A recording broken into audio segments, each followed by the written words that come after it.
In the early 1990s, ROC was more than just a comedy. It was a mirror reflecting the harsh reality of ordinary people struggling with poverty and pressure. But when the lights went out, fate had written a script for them that was even more cruel than television could have. Unexpected accidents, addictions, and silent illnesses have dragged many film stars into obscurity. Some lost their careers, others were forced to accept small, forgotten roles just to make ends meet. What really happened behind the scenes? Join us as we explore the tragedies behind the glamour and celebrate the legacy they left behind. Carl Gordon as Andrew Emerson. Carl Gordon was born on January 20, 1932, in Goochland, Virginia. When he starred in the 1991 film ROC, he was 59 years old, playing Andrew Emerson, a grumpy but wise widowed father whose sense of humor helped his family overcome hardship. His performance made him a familiar and warm face to millions, though few knew the long journey that led him there. Behind the laughter lay years of turmoil. Gordon's first marriage ended shortly after he left the U.S. Air Force in 1956. Unemployment and exhaustion forced him into manual labor jobs as a warehouse worker and metal worker, the pressures hardening him, and decades of financial instability turning him bitter and withdrawn. During the civil rights movement, he struggled to find stable employment as a black veteran, sometimes sleeping in his car between shifts. His loneliness deepened when his second marriage collapsed due to property disputes and rumors of infidelity, a heartbreak that drove him to alcoholism and isolation. At age 40, on the brink of despair, he found what he called his divine intervention, sting. He joined a community drama class and for the first time found a purpose strong enough to soothe his pain. But even success comes with scars. His sudden fame on Broadway and the piano lesson in 1990 brought him both acclaim and guilt. He missed many years with his children, who grew up and drifted apart. His third wife, Jacqueline Alston Gordon, became his steadfast support, caring for him through bouts of depression and heart disease. Deep down, he silently endured chronic back pain and lung problems stemming from years of smoking and exposure to industrial dust. By the late 2000s, his body, having endured military service and decades of performing on stage, began to weaken. Years of consistent smoking and physical stress led to a diagnosis of non-Hodgkin lymphoma in 2009. Even then, however, Gordon continued reading scripts from his hospital bed, determined not to let illness dictate his final act. Carl Gordon died at his home in Jetersville, Virginia, on July 20, 2010. At the age of 78, he was buried alongside his wife, Jacqueline, 6 children, 9 grandchildren, and 5 great-grandchildren. His net worth at the time of his death was estimated at approximately $1.2 million, a modest but significant legacy built on perseverance and late-blooming artistic talent. Charles S. Dutton as ROC Emerson. Charles Stanley Dutton was born on January 30, 1951, in Baltimore, Maryland. When he joined Fox in 1991 at the age of 40, he embodied ROC Emerson, a hard-working Baltimore garbage collector whose sense of humor and dignity reflected the soul of the city itself. His portrayal was authentic and unembellished, as it was not fiction. It was drawn directly from the pain in his own life. Dutton's path to fame began in an unexpected place, a prison cell. At 19, after a brawl that ended tragically, he was sentenced to 7 years in prison for manslaughter. Imprisonment was devastating for many, but for him, it forged his purpose in life. He stumbled upon a book of plays by black people and began staging performances for other prisoners. After his release, he earned degrees from Towson University and the Yale School of Drama, transforming from a former prisoner into a renowned Broadway actor. But success could not erase the scars of his imprisonment. He carried within him a deep distrust of everyone and a volatile temper that alienated even those closest to him. His marriage to actress Debbie Morgan crumbled under the weight of suspicion, distance, and fame. That collapse plunged Dutton into a spiral of despair. He drowned his sorrows in alcohol and solitude, disappearing for months at a time between film projects. He once confessed that fame was like another prison. The only difference this time was that the walls were made of film cameras. During the filming of Alien 3 in 1992, he had intense conflicts with the producers and suffered panic attacks on set. In the late 1990s, he ran into legal trouble related to drunk driving, but fortunately avoided prison thanks to a court-ordered rehabilitation program. He later said that it was there that he learned that forgiveness doesn't come from the crowd, but from within. His performances in A Time to Kill, 1996, and The Corner, 2000, are imbued with that truth. Authentic, atoning, and brutally human. That tension permeates his works. Films like Alien 3 and A Time to Kill share the same dark intensity that haunted his private life. Stress and years of insomnia led to heart surgery in 2010, forcing him to confront the finitude of his life. However, he recovered, channeling his anger into motivation and activism, even winning Emmys for the films The Practice and Without a Trace. His perseverance helped him rebuild both his health and fortune over decades of acting and directing, including projects like The Soloist in 2009. Now 74, Charles S. Dutton is still working. He lives quietly on a farm in Howard County, Maryland, occasionally appearing on stage or mentoring young actors who, like him, once possessed only anger and potential. His current net worth is estimated at $4 million, reflecting a career of relentless effort, transforming pain into purpose and survival into art. Ella Joyce as Eleanor Emerson. Ella Joyce was born on June 12, 1954, in Chicago, Illinois. She joined the cast of ROC in 1991 at the age of 38, playing Eleanor Emerson, a devoted nurse and ROC's steadfast wife, whose strength often helped the family overcome difficulties. Her warmth and sharp intellect made her the perfect on-screen partner for Charles S. Dutton, and together they formed one of the most authentic on-screen couples in American television. But behind the camera, Joyce's marriage carried its own pain. Her marriage to musician Harry Beltle, which began in 1989, began to crumble in the mid-1990s when allegations of emotional neglect surfaced while she was quietly battling postpartum depression. Friends later revealed that the couple's arguments became so intense that she once ran away from a theater rehearsal in tears. The pressure of performing while her private life was falling apart nearly pushed her to the brink of a mental breakdown. After their split in 2000, Joyce left Hollywood for New York for almost a year, living alone and writing poetry as a form of self-therapy. It was during that period that she began to suffer from intense anxiety before each audition, which she later described as, "my body screaming things my voice couldn't express." However, from that darkness, a creative rebirth emerged. She poured all her anguish into her roles in Soul Food, 2000 to 2004, Set It Off, 1996. And Bubba Hotep, 2002. The characters, forged in strength from therapy, helped her confront years of unresolved trauma. And upon returning to Los Angeles, she was calmer, more resilient, and more courageous than before. The price of resilience was high. Years of suppressed anxiety developed into chronic panic disorder, forcing her to seek therapy just as her career was reaching its peak. She learned to carefully balance acting and filmmaking, participating in projects such as Temptation, Confessions of a Marriage Counselor, 2013. While silently confronting her fear of collapse, through writing and acting, she transformed her pain into art, a discipline that became her quiet solace. Ella Joyce is now 72 years old. She continues to act in independent films and local plays, and frequently mentors young actresses who see in her the courage to continue creating after trauma. Living a simple but comfortable life between Los Angeles and Detroit, she focuses on storytelling, social activism, and healing. Her estimated net worth is $2.5 million, the result of decades of hard work, artistry, and overcoming adversity.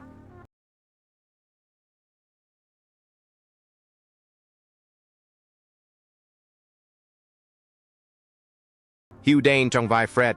Hugh Anthony Dane was born on October 21, 1942, in Phoenix, Arizona, joining the cast of ROC in the early 1990s at age 49. He played Fred, a kind, gentle friend whose humor and quiet dignity helped balance the show's heavier moments. Although his role lasted only 4 episodes, his warmth on screen left a lasting impression.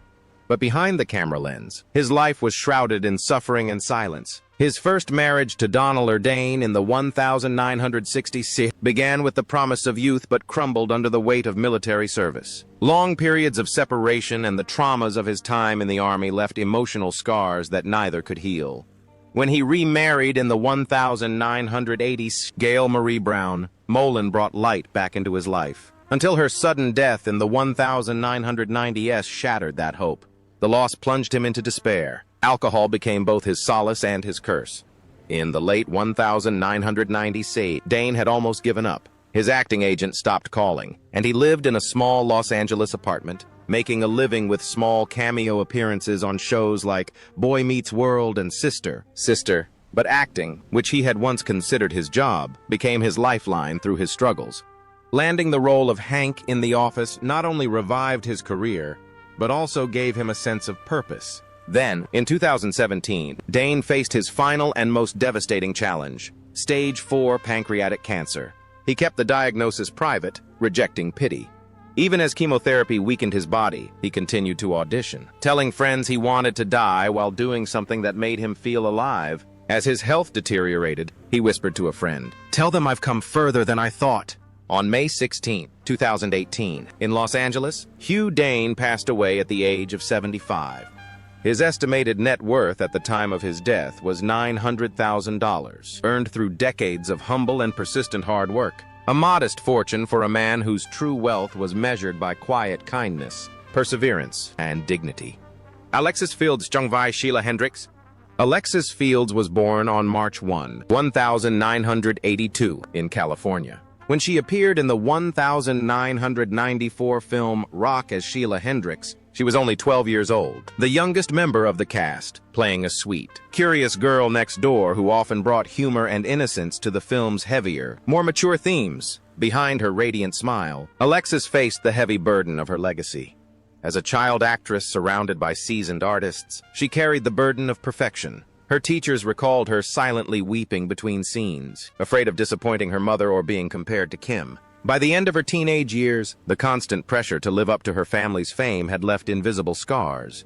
During her time playing Moshe, she endured body shaming in the press, with tabloids cruelly mocking her weight gain. This humiliation led to an eating disorder that she kept secret for years. She later revealed that the worst moment was while filming Kenan and Kel, when she fainted on set after days of skipping meals, forcing production to halt. Her private life was far from peaceful. While her sister Kim found stability and success, Alexis struggled with a series of failed relationships, with boyfriends either exploiting her fame or being jealous of it. By the early 2000s, the pressure had pushed her to the brink of abandoning Hollywood entirely. She moved back in with her mother, giving up film premieres to seek therapy, which became her emotional anchor. Through her healing process, she began writing and speaking out about the exploitation of child actors, becoming a quiet advocate for mental health awareness in the entertainment industry. Marriage brought her a newfound peace. In 2006, she married Kevin Jackson, a relationship that brought her stability after years of uncertainty. Together, they welcomed 2 children, Casey and Caden, and Alexis gradually withdrew from Hollywood. However, like many child actors, adapting was not easy. She struggled with postpartum depression after giving birth to her first child in 2008 and openly shared about the loneliness she felt as her fame faded. But instead of giving up, she reinvented herself, embracing motherhood, writing, and advocating for child actors facing burnout in the entertainment industry. Now, at age 43 in 2025, Alexis Fields lives a peaceful life in Los Angeles, balancing her television appearances with family life. She mentored young actors and worked behind the scenes as a producer, eventually building a career in her own right. Her estimated net worth of $2 million reflects a lifetime dedicated to television. But more importantly, it represents a woman who overcame comparison, silence, and fear to find peace within herself. With Garrett Morris as Wiz. Garrett Morris was born on February 1, 1937, in New Orleans, Louisiana. When he appeared on the show ROC in the early 1990s, he was 54 years old, a veteran artist. He played Wiz, a street-smart friend with a sharp tongue and a deep sense of humor. His presence brought warmth and comedic talent to the show, creating the authenticity of someone who had experienced life from all angles. But behind the laughter, Morris carried invisible scars. During his years at SNL, he was trapped in a system that consistently relegated him to stereotypical roles, such as hotel waiter, pimp, and iconic characters that mocked, rather than celebrated black identity. He later admitted those years left him feeling humiliated and voiceless. Despite being a professionally trained singer at Juilliard, the rejection had hardened him, and his self-confidence began to wane. His personal life reflected that struggle. His marriage to Frida Morris, which began in 1996, was full of love, but also fraught with distance, marked by long periods of separation and emotional exhaustion. The instability of Hollywood weighed heavily on them, and in the early 2000s, divorce papers were quietly filed. The darkest chapter occurred in 1994, when Morris was shot during a violent robbery in Los Angeles. The bullet pierced his chest, leaving him critically injured and struggling to survive. Doctors warned that he might never fully recover, but his spirit remained unwavering. The following months were incredibly difficult, with surgeries, therapy, and worsening depression that made him question whether a return to entertainment was even possible. But despite all the hardships, he did. He made his comeback as Stan Winters in Martin from 1992 to 1995, and later as Uncle Junior in The Jamie Foxx Show from 1996 to 2001. Garrett Morris, now 88 years old, is one of Hollywood's oldest living comedy legends. Although age has slowed him down, he still occasionally performs stand-up comedy, often in the small clubs where his career began. In 2024, he finally received a star on the Hollywood Walk of Fame, a moment of recognition after a long wait. His estimated net worth was $1 million. Perhaps not comparable to modern-day stars, but his legacy is priceless. It's the story of a man who broke through barriers, survived bullets, and brought laughter to America despite all the wounds he sustained. Clifton Powell, whose real name is Andre Thompson, was born on March 16, 1956, in Washington, D.C. He joined ROC's group in the early 1990s at age 35, playing Andre Thompson, a confident, sharp-witted street character whose powerful energy often clashed with ROC's moral seriousness. Powell's performance stood out for its authenticity, stemming from his own experiences growing up in the tough Mayfair Mansions neighborhood. It was one of the first roles that shaped his long career in both film and television, but fame also came with its share of ups and downs. Powell and Kimberly's marriage endured years of estrangement and rumors. His ever-increasing workload, often filming multiple projects simultaneously, put pressure on their family life, and he later admitted that his dedication to acting nearly cost him his marriage. The mental pressure mounted as he faced controversy over being typecast into certain roles and financial instability between roles. Despite these difficulties, Powell delivered unforgettable performances in Menace to Society, 1993, Dead Presidents, 1995, and Ray, 2004, earning him an Endobo ACP Image Award nomination and critical acclaim. He later channeled that frustration into motivation to mentor young black actors, determined to offer others what he himself lacked: stability and direction. Over time, reconciliation with his wife and children brought him peace, although his personal struggles never completely disappeared. Now 69 years old, Clifton Powell continues to act in television shows such as Saints and Sinners and The Family Business. His estimated net worth of around $500,000 reflects a stable career built not on superstar fame, but on perseverance. For Powell, success was never about wealth. It was about survival, redemption, and proving that talent could overcome the pain that created it. Jamie Foxx Jungvai Crazy George. Jamie Foxx, whose real name is Eric Marlon Bishop, was born on December 13, 1967, in Terrell, Texas. He was only 24 years old when he appeared in the film ROC from 1991 to 1994 as Crazy George, a fast-talking, unpredictable friend with a chaotic sense of humor that captured attention and hinted at the character's future talent. At the time, Fox was an up-and-coming comedian in the show In Living Color, still striving for recognition in Hollywood. This role marked a turning point in his career.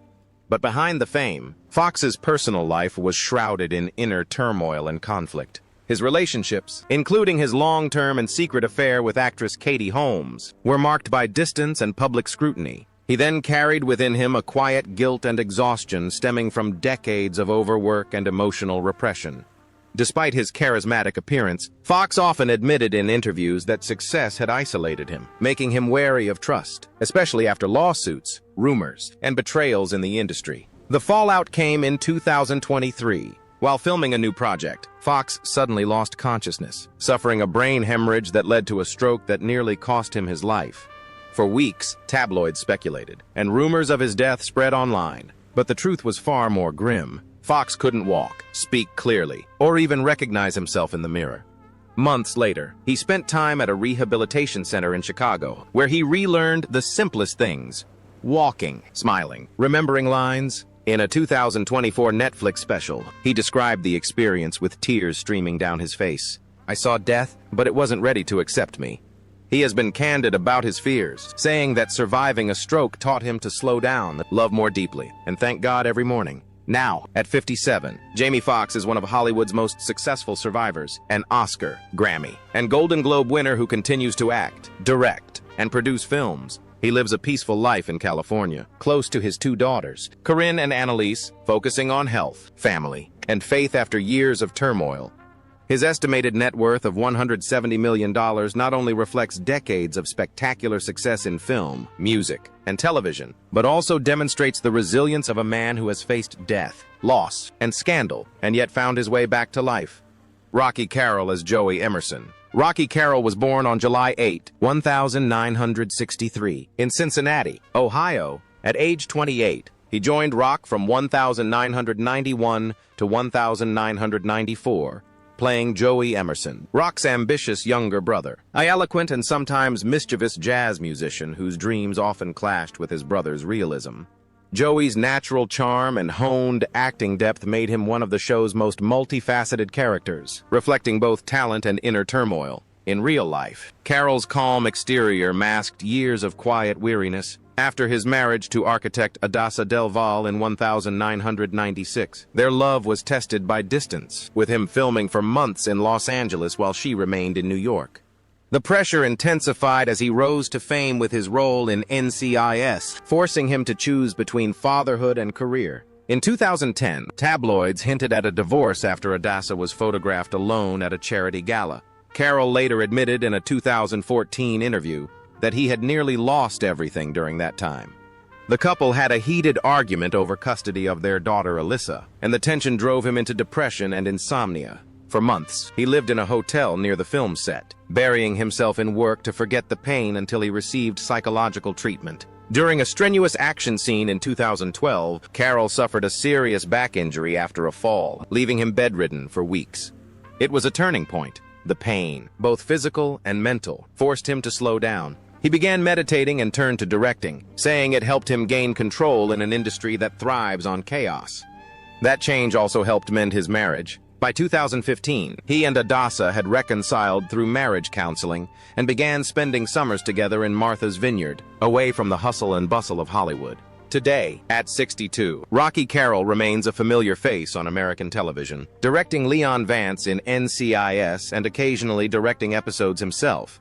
He balances fame and family life, teaching his daughter the value of perseverance and humility. With an estimated net worth of $3 million, he is a symbol of resilience, proving that even in Hollywood, reconciliation and redemption can coexist with success.